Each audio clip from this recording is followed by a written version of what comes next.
الحمد لله رب العالمين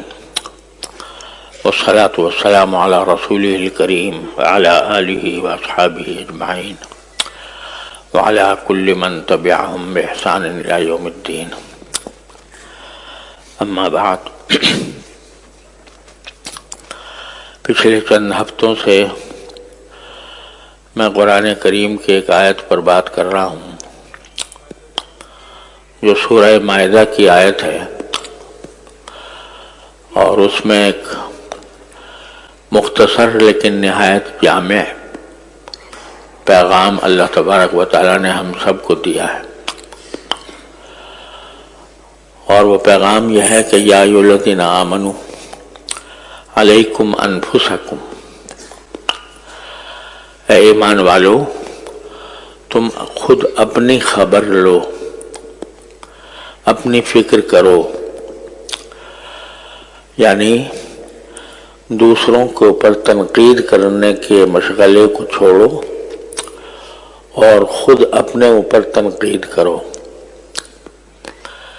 اپنے حال پر غور کرو کہ تمہیں بھی ایک دن دنیا سے جانا ہے، اللہ جل جلالہ کے حضور اپنے ہر قول و فعل کا جواب دینا ہے، تو دوسروں کے اوپر تنقید کرنے کے بجائے اپنی فکر کرو کہ آخرت میں میرا کیا انجام ہوگا۔ اپنے حالات کا جائزہ لو اور حالات کا جائزہ لے کر دیکھو کہ کہاں تم سے کوتاہی ہو رہی ہے، کہاں تم سے غلطی ہو رہی ہے، کہاں تم نبی کریم صلی اللہ علیہ وسلم کی تعلیمات کے خلاف کوئی کام کر رہے ہو، اس کو غور کر کے اس کمی کو یا اس کمزوری کو دور کرو، کیونکہ دوسرے لوگ اگر کسی غلط راستے پر ہیں تو وہ تمہیں کوئی نقصان نہیں پہنچا سکیں گے، لا یضرکم من ضل اذا اہتدیتم۔ تو اس سلسلے میں یہ عرض کرتا رہا ہوں کہ ہر انسان اگر اپنی فکر کر لے اور اپنے آپ کو دین کے سانچے میں ڈھالنے کی فکر میں لگ جائے تو اسی طرح رفتہ رفتہ معاشرہ درست ہو سکتا ہے۔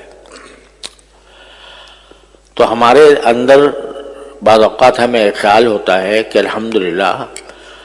ہمیں نمازیں پڑھنے کی توفیق ہو جاتی ہے، ہم 5 وقت کی نمازیں پڑھتے ہیں،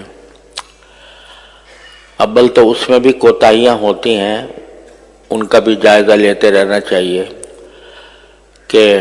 نمازیں ہم واقعی اس طریقے سے پڑھ رہے ہیں جیسا ہم سے مطلوب ہے۔ قرآن کریم نے فرمایا کہ نماز کے اندر خشوع ہونا چاہیے، تو کیا واقعی ہماری نمازوں میں خشوع ہے یا نہیں ہے،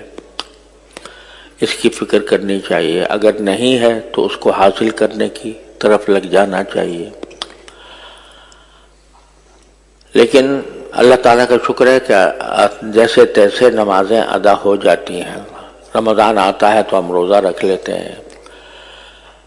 حج کی طاقت ہوتی ہے تو حج بھی کر لیتے ہیں،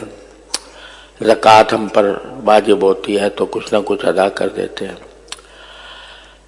تو یہ بعض اوقات اس پر ہم مطمئن ہو کر بیٹھ جاتے ہیں کہ بس ہم نے جو فرائض ہیں پورے وہ کر لیے،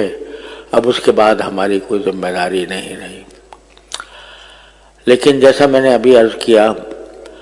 کہ باوجود ان تمام باتوں کے اس پر اللہ کا شکر بھی ادا کرنا چاہیے کہ اللہ تعالیٰ نے ہمیں توفیق دے دی ہے، لیکن بے شمار دین کے شعبے ایسے ہیں جن سے بے پرواہی عام ہو گئی ہے، اور اس کی وجہ سے معاشرے میں فساد پیدا ہو رہا ہے۔ آج میں اس میں سے ایک پہلو کا میں ذکر کرتا ہوں پہلے، کہ باوجود اس کے کہ لوگ نمازیں پڑھتے ہیں، روزے رکھتے ہیں، سب کچھ کرتے ہیں، لیکن ان کا یہ عمل صرف اپنی ذات کی حد تک محدود رہتا ہے۔ حالانکہ اللہ تبارک و تعالی نے جہاں ہم پر یہ ذمہ داری ڈالی ہے کہ تم اپنے آپ کو اللہ تعالیٰ کی رضا کے مطابق بناؤ، سنت کے مطابق زندگی گزارو، وہاں اللہ تبارک و تعالیٰ نے ہمیں اس بات کا بھی مکلف فرمایا ہے کہ اپنے گھر والوں کی بھی فکر کریں، اپنے بیوی بچوں کی، اپنے گھر کے افراد کی، اپنے اولاد کی فکر کر کے ان کی ایسی تربیت کریں کہ جس سے دینی ماحول گھر میں پیدا ہو۔ چنانچہ ایک دوسری آیت میں اللہ تبارک و تعالی نے صاف صاف فرمایا، یا ایھا الذین آمنوا قوا انفسکم واہلیکم نارا، اے ایمان والو تم اپنے آپ کو بھی جہنم کی آگ سے بچاؤ اور اپنے گھر والوں کو بھی جہنم کی آگ سے بچاؤ۔ کیا مانا کہ صرف تمہیں اپنی ذات کو بچا لینا کافی نہیں ہے، بلکہ اپنے گھر والوں کی ذمہ داری بھی تم پر عائد ہوتی ہے۔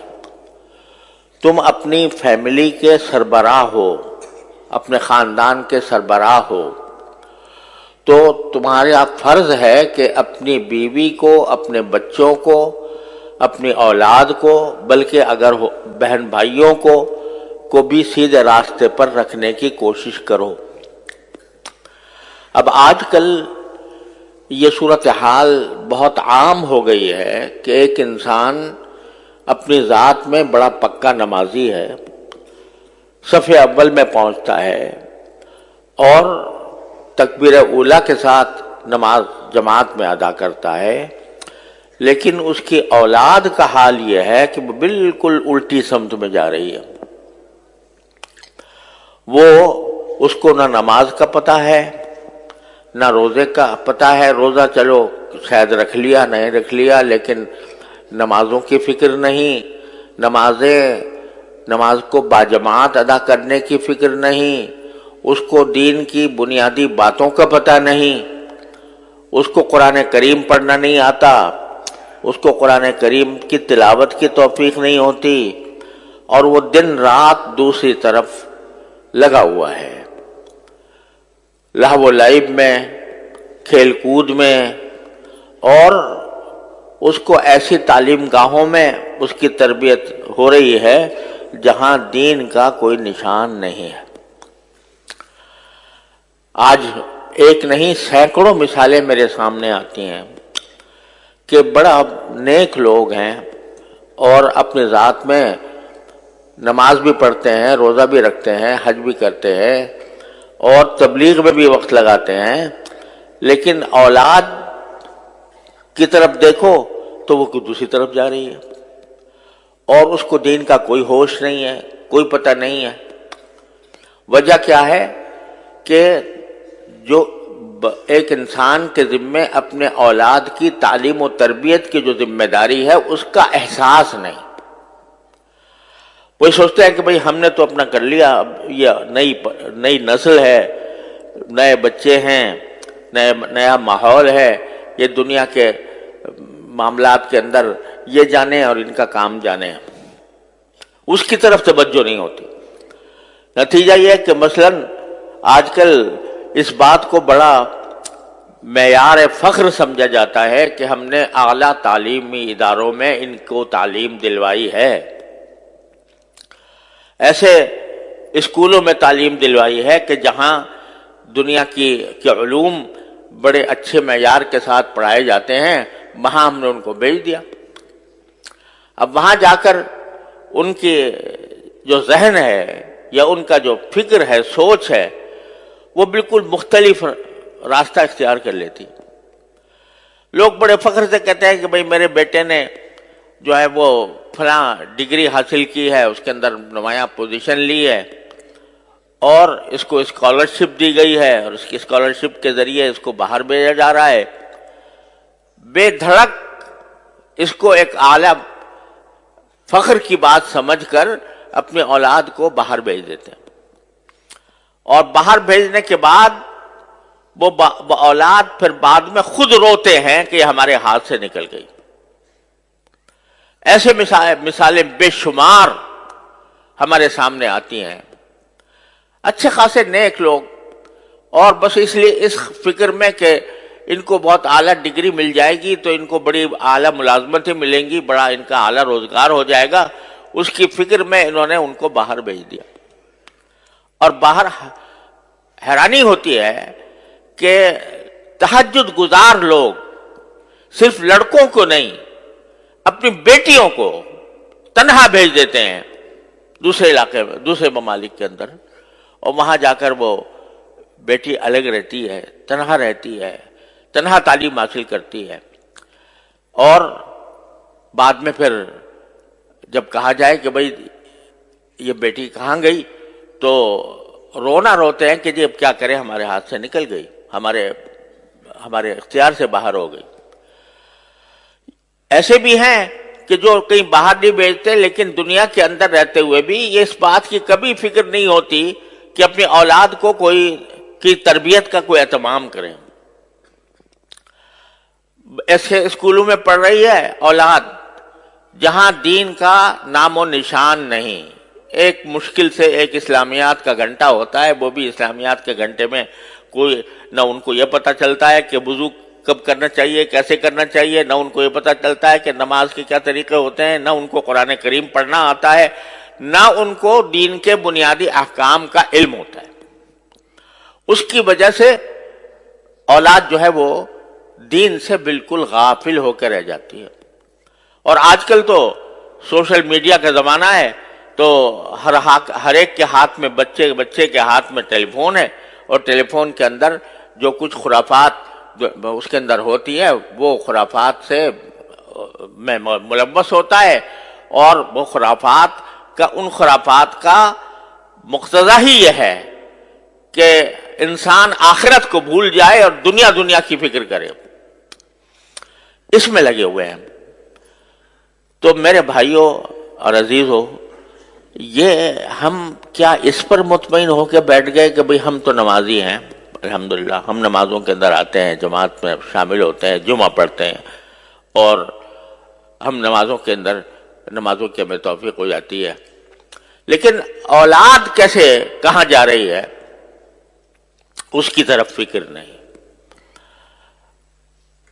مجھے خود یاد ہے کہ ایک صاحب جو بڑے تہجد گزار تھے اور بڑے ذاکر شاگر، بزرگ آدمی، اپنے ایک بیٹے کا تعارف کر رہے تھے، کہتے جی یہ میرا بیٹا ہے، اس نے دیکھو ماشاءاللہ اتنی ڈگریاں حاصل کی ہیں، اور اس نے فلاں معاملات میں اس نے پوزیشنیں لی ہیں، اور یہ بہت اعلیٰ ملازمت پر بھی لگ گیا ہے، یہ ساری اس کے اندر خوبیاں ہیں، البتہ ذرا تھوڑا سا بے دین ہو گیا، کیا مانا کہ یہ ساری باتیں تو بہت اعلیٰ درجے کی ہیں، لیکن ایک چھوٹی سی خرابی ہے کہ بے دین ہو گیا، العیاذ باللہ العلی العظیم۔ گویا بے دین ہونا یہ کوئی ایسی معمولی سی بات ہے جیسے کوئی آدمی یہ کہے کہ بھئی اس کے اندر ساری خوبیاں ہیں لیکن چھوٹی سی ایک بات ہے مکروہ درجے کی، معمولی سی، وہ یہ کہ بے دین ہو گیا۔ خدا کے بندے، اس کی مثال ایسی ہے جیسے ایک مشہور ہے کہ ایک حکیم صاحب علاج کیا کرتے تھے کسی کا، تو وہ علاج میں اس کے کبھی کوئی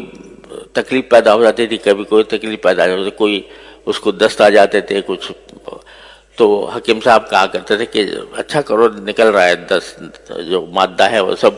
باہر جا رہا ہے، کوئی فکر نہ کرو، ٹھیک ٹھاک ہو جائے گا۔ یہاں تک کہ ایک دن وہ بیچارہ دنیا سے رخصت ہو گیا، تو حکیم صاحب نے کہا کہ جی اور تو ساری باتیں ٹھیک ہیں، اس کا سارا نظام درست ہے، پیٹ بھی صحیح ہے، گردہ بھی صحیح ہے، بس ذرا سی روح نکل گئی ہے، تو یہ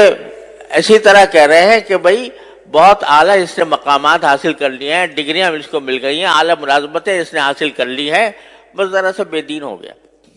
العیاذ باللہ العلی العظیم۔ یہاں تک نوبت پہنچ گئی ہے کہ اس کی طرف فکر ہی نہیں کہ دین کا کوئی دین کی معلومات سے اگر وہ خالی ہے، دین پر عمل سے خالی ہے، تو گویا کوئی ایسی تشویشناک بات نہیں ہے، چونکہ اس نے بڑے اعلیٰ منصب حاصل کر لیا۔ یہ بے فکری جو ہے، قرآن یہ کہتا ہے علیکم انفسکم، اپنا جائزہ لے کے دیکھو۔ تو اپنا جب جائزہ لوگے تو تمہارے ذمے جو فرائض عائد ہیں ان میں بہت بڑا فریضہ تمہاری اولاد کا ہے کہ تمہاری اولاد وہ صحیح راستے پر چلے، اور اگر وہ بے راہ ہوتی ہے، غلط راستے پر جاتی ہے، تو صرف یہ نہیں کہ اس کو پکڑا جائے گا، تمہاری بھی پکڑ ہوگی۔ بعض لوگ مثال یہ دیتے ہیں کہ بھئی کیا کریں، اولاد تو ہمارے قبضے میں ہے نہیں، حضرت نوح علیہ السلام کا بیٹا بھی کافر ہو گیا تھا، لہذا نوح علیہ السلام کا بیٹا اگر کافر ہو گیا تھا، اس کی ذمہ داری حضرت نوح علیہ السلام پر تو نہیں آتی۔ تو ہم بھی اگر، ہمارا بیٹا بھی اگر، ہماری اولاد بھی اگر غلط راستے پر جا رہی ہے تو ہماری کیا پکڑ ہو؟ خوب سمجھ لو کہ نوح علیہ السلام کا بیٹا جو کافر ہو گیا تھا، کافر رہا، کافر مرا، وہ 950 سال نوح علیہ السلام نے اس کے لیے کوشش کی، 950 سال۔ پھر بے شک جب آدمی ساری کوشش کر کے عاجز ہو گیا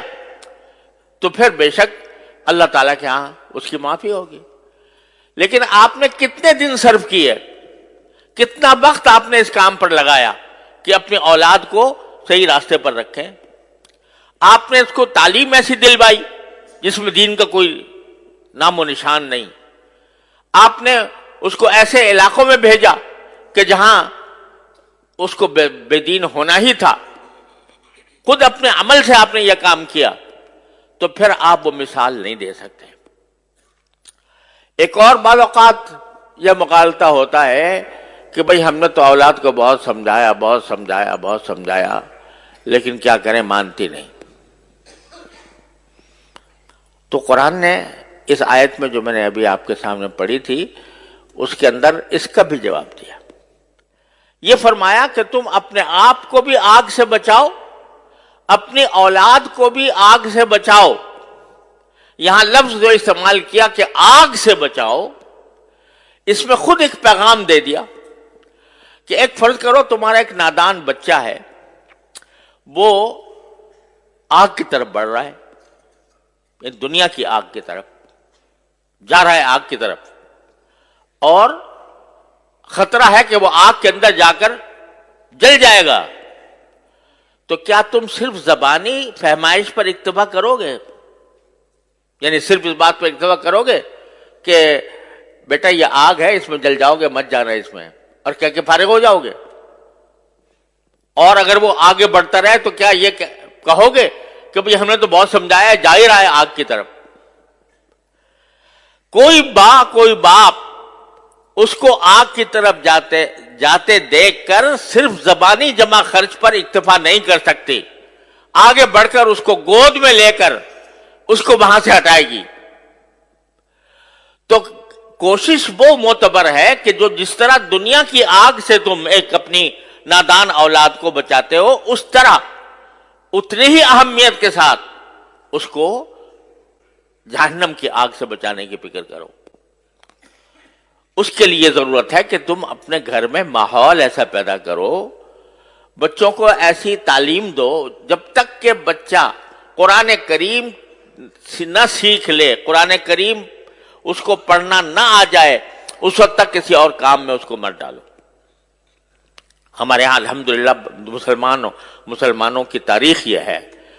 کہ سب سے پہلی تعلیم جو بچے کو دی جاتی تھی وہ قرآن کریم کی ہوتی تھی، ناظرہ ہی صحیح، لیکن ناظرہ قرآن کریم بھی انسان کی زندگی میں انقلاب برپا کرتا ہے۔ اگر صحیح طریقے سے ناظرہ پڑھ لے نا بچہ، تو اس کے دل میں ایمان کا بیج پڑ جاتا ہے، اور پھر آگے وہ ایمان کا بیج اس کو بہت سی برائیوں سے روکتا ہے۔ تو جب تک اس بات کا یقین نہ ہو جائے کہ میرا بچہ قرآن کریم پڑھنے کے قابل ہے، اس وقت تک اس کو آگے نہ بھیجو۔ اب ہمارے ہاں وزیر تک بن گئے ہیں لوگ، اور جب ان سے کہا گیا قل اللہ پڑھ لو تو قل اللہ پڑھنے نہیں آ رہا، تو وہ در حقیقت یہ اس لیے کہ ہم نے ہمارے ذہن سے دین کی تعلیم و تربیت کی اہمیت ہی ختم ہو گئی. ہمارے دل میں اس کی اہمیت ہی نہیں ہے کہ ہمارا بچہ جو ہے وہ دین کی معلومات، دین کا علم حاصل کرے. نہ صحیح، ٹھیک ہے، ہم نے یہ نہیں کہتے کہ آپ ہر ایک کو عالم دین بناؤ، ہر ایک کا عالم دین بننا بھی فرض نہیں ہے کہ آپ پورا درس نظامی پڑھاؤ 8 سال تک. لیکن اگر کم از کم جو انسان کے ذمہ فرض عین ہے اس کا علم تو بچے کو ہر حال میں ہونا چاہیے. اور اس کے لیے کسی ایسی درسگاہ، الحمدللہ اب ایسی درسگاہیں موجود ہیں جس میں جو دنیاوی تعلیم کہلاتی ہے وہ بھی الحمدللہ اس میں پڑھائی جاتی ہے، اور اس کے ساتھ ساتھ اس کو مسلمان بنانے کی بھی فکر ہوتی ہے، اس کو دینی معلومات بھی فراہم کی جاتی ہے. ایسی درسگاہوں کے اندر اس کو بھیجو. جب تم خود ایسے درسگاہوں میں بھیج دو گے جہاں پر الحاد اور بے دینی کا چرچا ہے تو پھر وہ اس کی ذمہ داری تمہارے اوپر عائد ہوتی ہے کہ تم نے ایسی جگہ بھیجا کیوں. اور دوسری بات یہ کہ اگر فرض کرو کہ کوئی بچہ آپ نے کسی درسگاہ میں بھیجا، کسی اسکول میں بھیجا، وہاں پر دین کی معلومات اس کو حاصل نہیں ہو رہی، دین کا علم اس کو حاصل نہیں ہو رہا، تو کم از کم اتنا تو کر لو کہ اپنے گھروں کے اندر تھوڑا سا وقت اپنے بچوں کے ساتھ ایسا نکالو جس میں کچھ دین کی معلومات بچوں کو فراہم کی جائیں. کم از کم سیرت طیبہ، نبی کریم صلی اللہ علیہ وسلم کی سیرت طیبہ سب مل کر گھر والے بیٹھ کر تھوڑا سا وقت نکال کر اس میں پڑھیں. اس سیرت طیبہ میں نبی کریم صلی اللہ علیہ وسلم کے حالات زندگی بھی ہیں، اس میں نبی کریم صلی اللہ علیہ وسلم کے اخلاق بھی ہیں، آپ کی معاشرت بھی ہے، آپ کے سکھائے ہوئے آداب بھی ہیں. وہ سارے کے سارے اکٹھے بیٹھ کر پڑھیں. اس میں کیا مشکل کام ہے؟ رات کو تھوڑا سا وقت سونے سے پہلے اپنے سارے بچوں کو جمع کر کے اور اس میں خود نبی کریم صلی اللہ علیہ وسلم کی سیرت طیبہ کی کوئی کتاب پڑھ لو سب بیٹھ کے، اور اس کے اندر نبی کریم صلی اللہ علیہ وسلم کی سنتیں بھی اس میں بیان ہوں گی. ایک کتاب ہے اسوہ رسول اکرم صلی اللہ علیہ وسلم، میرے شیخ حضرت عارفی قدس اللہ تعالیٰ سرہ کی کتاب ہے، وہ سامنے رکھ لو، اس کو تھوڑا تھوڑا کر کے پڑھو اور سب اس کو سنیں، اس کو سمجھے، تو کم از کم گھر کے ماحول کے اندر ایک ایسا مدرسہ قائم ہو جائے گا. اور یہ اصل مدرسہ ہے. نبی کریم صلی اللہ علیہ وسلم کے عہد مبارک میں کوئی باقاعدہ مدرسہ نہیں ہوتا تھا، صفہ تھا جس میں صحابہ کرام مختلف علاقوں سے آ کر تھوڑے سے پڑھ گئے تھے. وہ انہوں نے تو اپنے آپ کو خاص کر لیا تھا اس کے لیے. لیکن ہر صحابی کا اپنا گھر خود مدرسہ تھا دین کا. ہر صحابی کے گھر میں تذکرے نبی کریم صلی اللہ علیہ وسلم کی سنت کے ہوتے تھے، آپ کی سیرت کے ہوتے تھے. اس کے نتیجے میں جو اولاد پیدا ہو رہی تھی وہ اولاد بھی سیرت اور سنت کے سانچے میں ڈلی ہوئی تھی. اس میں کیا مشکل کام ہے؟ میں کہتا ہوں 15 منٹ نکال لو، صرف 15 منٹ روزانہ، اور اس میں نبی کریم سرور دو عالم صلی اللہ علیہ وسلم کی سیرت طیبہ پر مشتمل کوئی کتاب پڑھی جائے، اور پڑھ کر بچوں کو اس کا علم دیا جائے سیرت طیبہ کا. اور پھر سیرت طیبہ کے ساتھ جو بنیادی ضروریات ہیں دین کی، وضو کے احکام، نماز کے احکام وغیرہ وغیرہ، اور اخلاق، آداب، کس چیز کے کیا ادب ہے، کھانے کا کیا ادب ہے، سونے کا کیا ادب ہے، بازار جانے کا کیا ادب ہے، خرید و فروخت کا کیا ادب ہے، یہ ساری باتیں رفتہ رفتہ روزانہ کر کے اگر 15 منٹ بھی روزانہ ہر انسان، ہر مسلمان نکال لے اور اپنے اولاد کی اس طرح تربیت کرنے کی فکر کرے تو انشاءاللہ اللہ تعالیٰ کی رحمت سے ایک انقلاب آ جائے گا. لیکن چونکہ فکر نہیں تو اس کی وجہ سے یہ چھوٹا سا کام بھی نہیں ہو پا رہا. اور قرآن اسی کی طرف متوجہ کر رہا ہے کہ تم ساری دنیا کے اوپر تنقید کرتے ہو کہ فلاں جگہ یہ ہو رہا ہے، فلاں جگہ یہ ہو رہا ہے، سیاسی ماحول کے اندر بے چینی ہے، اضطراب ہے، انتشار ہے، لڑائیاں ہیں، جھگڑے ہیں، تنازعات ہیں، ان سب کی شکایت تو کرتے ہو، لیکن خود اپنی طرف متوجہ ہو کر نہیں دیکھتے کہ تمہارے ہاں کیا کمی ہے۔